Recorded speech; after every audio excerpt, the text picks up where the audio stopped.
மாயக்காரராகிய வேத பாரகரே, பரிசேயரே, உங்களுக்கு ஐயோ! மனுஷன் பிரவேசியாதபடி பரலோக ராஜ்யத்தை கூட்டி போடுகிறீர்கள். நீங்கள் அதில் பிரவேசிக்கிறதும் இல்லை, பிரவேசிக்க போகிறவர்கள் பிரவேசிக்க விடுகிறதும் இல்லை. மாயக்காரராகிய வேத பாரகரே, பரிசேயரே, உங்களுக்கு ஐயோ! பார்வைக்காக நீண்ட ஜெபம் பண்ணி விதவைகளின் வீடுகளை பற்றித்து போடுகிறீர்கள்.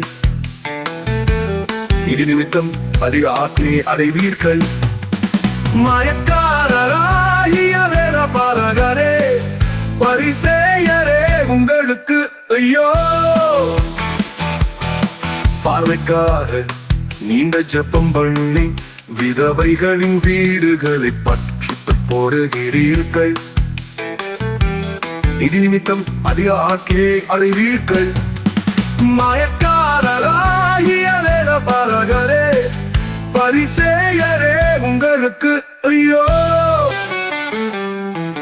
ஒருவனை உங்கள் மார்க்கத்தானாக்கும்படி சமுத்திரத்தையும் பூமியையும் சுற்றித் திரிகிறீர்கள்.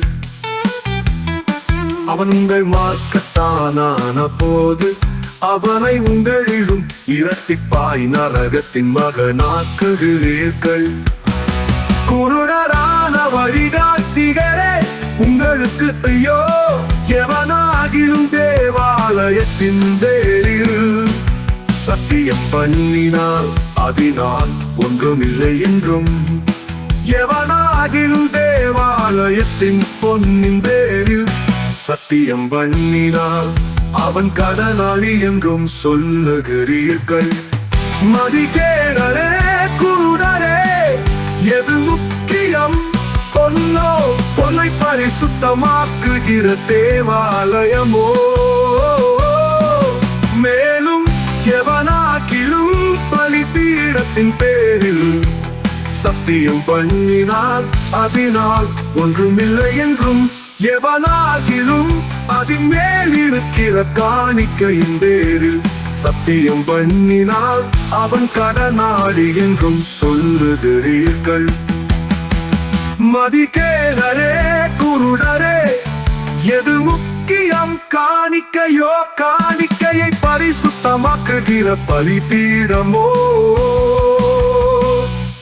ஆகையால் பலிபீடத்தின் பேரில் சத்தியம் பண்ணுகிறவன் அதின் பேரிலும் அதின் மேலுள்ள எல்லாவற்றின் பேரிலும் சத்தியம் பண்ணுகிறான்.